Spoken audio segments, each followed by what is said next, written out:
guys, my name is Tito. I make videos on personal finance, saving and investing on my other channel. But on this channel, however, I talk about other things, like today when I'll be reviewing the not so new Nollywood film on Netflix, The Lost Okoroshi.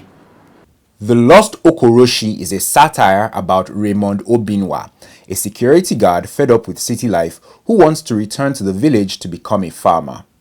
He's also been having recurring dreams where he sees several masquerades, and as he attempts to find out what his dreams mean, strange things begin to happen. Now, I was looking forward to watching this film because it's directed by Abba T, who was behind one of my favorite movies of 2022 thus far, Juju Stories. If you didn't see Juju Stories when it was in cinemas, you missed a good one.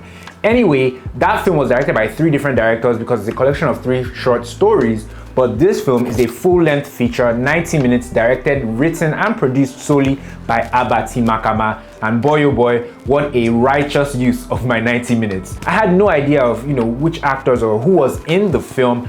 I decided to give it a shot. I see Seun Ajayi in it, and I'm really pleased. But it doesn't end there. This movie has a fantastic cast. And based on that, let's now talk about the performances in this film. Now, I didn't say at the beginning of this video, but this will be a spoiler-free review so that you guys can go and watch this film on Netflix for yourself, like immediately after watching this, okay? Now, Seun Ajayi, he plays Raymond Obinwa, a happy-go-lucky security guard who has recurring dreams, or nightmares I should say, about masquerades chasing him in his dreams. And Seun did a great job. Between Seun's amazing acting and Abba T Makama's fantastic storytelling and directing, Seun really shone through in this film. Next, Judith Awudu. She plays Nneka, his wife, and she does a really good job as well. Judith is a fantastic actress. I really felt what she was going through at one point in time in this movie, and I think you will too once you see it.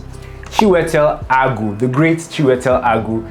He's an older Igbo man and a friend of Seun's character, and he helps Seun, not necessarily interpret his dreams, but tell him what these masquerades or the significance of these masquerades in his dreams are. He kind of guides him through coming to some kind of a resolution, right? Demi Bao, he played a colleague of Seun's character. I can't say too much about Demi's character in this film, but Demi was awesome. Ozzy Agu, the fantastic Ozzy Agu. Ozzy is a great actor. I don't think I've ever seen Ozzy play an Igbo man the way he did in this film, and I really appreciated it. I enjoyed his performance in this film. Ifenada from Big Brother, she's an influencer. That's how I know her. I've never seen her in a movie or heard of her being in a movie. I was surprised to see her in this film, but she was quite good in this film. She played Doris, and she had jokes, right? And even her jokes landed in this film. I appreciated her performance. Tope Tedela, who is a great actor. Before I forget, right, if they ever decide to make a movie on Wole Soyinka's life, I think Tope Tedela would be a great choice to play young Wole Soyinka, because in this film he even kind of looked the part. He plays like an academic, and he wears glasses, has his afro, and wears the kinds of shirts that you would imagine or you'd picture Wole Soyinka wearing in his youth. But Tope Tedela, he was really good in this film. The last film I saw him in just a few days ago, Cake, which is in cinemas right now, was not a fan of that film. I really want to do a review on that film, but I'm afraid I'd be very harsh in that review. But hey, we'll see if it still comes out. But anyway, seeing as I didn't like that film, I was really happy to see Tope Tedela doing a great job in something else. Finally, Kelechi Udegbe. I've been a fan of Kelechi's since his Officer Titus days on Ndani TV. The last movie I saw him in was in Sole. He's always fantastic in his movies. He was also in King of Boys, the series last year. And in this film, he didn't have many scenes. He was on screen for a while, but he didn't have that many scenes. But my goodness, his performance, I must say, was my favorite in this film. Maybe even his character. He played like an Igbo man through and through. It's because of him and Ozzy Agu's characters that I'm wearing this cap and I have this horse still with me. They were fantastic. They're Igbo men who somehow get in the mix. I can't talk about their characters because if I do, it will ruin the movie for you. But just look out for Kelechi Udegbe's character. He's the vice president of an association in that film. And my goodness, Kelechi, as always, chef's kiss, fantastic actor.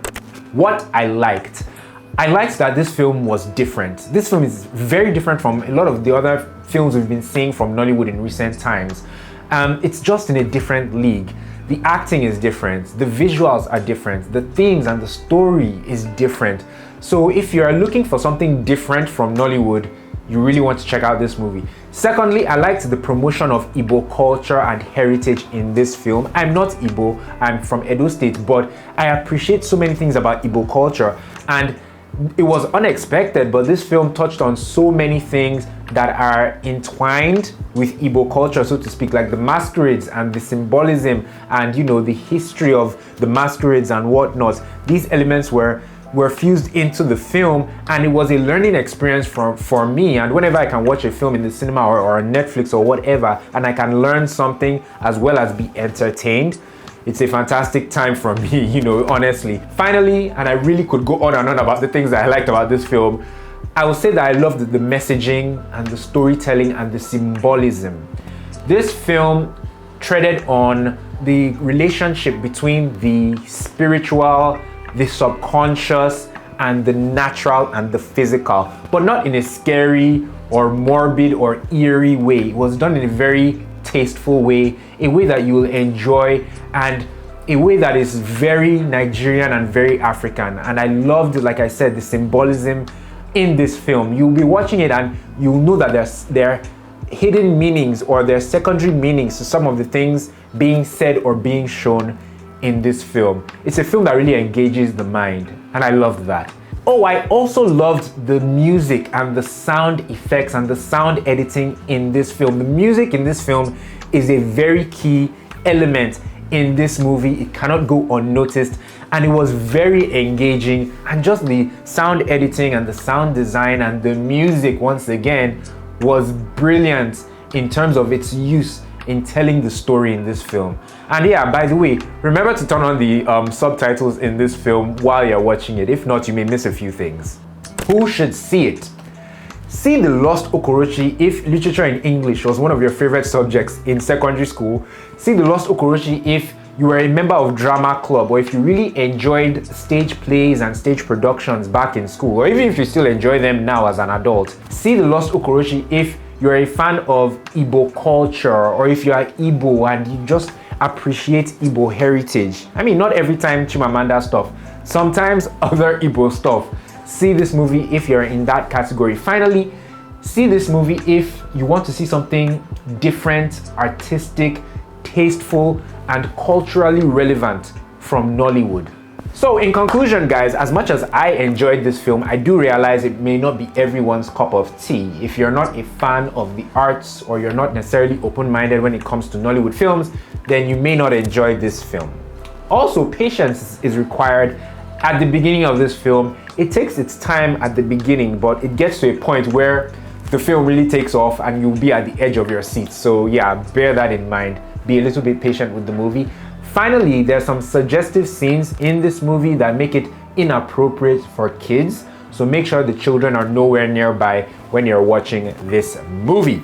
Thank you guys so much for watching. I really enjoyed making this video. If you enjoyed watching it, then please be awesome and like this video by clicking on the like button just underneath the video. You know where it is. Do me that favor and subscribe to my channel as well by clicking on the red subscribe button. On this channel, I don't just do Nollywood movie reviews. I also talk about relationships from time to time. So please make sure you look around by clicking on the videos tab on my channel to check out my catalog of videos. I can almost guarantee you'll find one or two other videos that are right up your alley.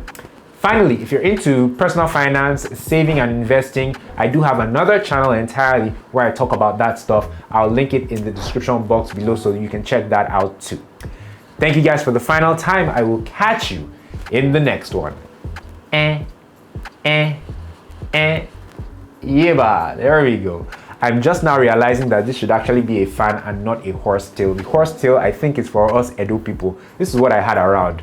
I wish I had the fan for the Igbo culture thing. Anyway, hey, you live and you learn.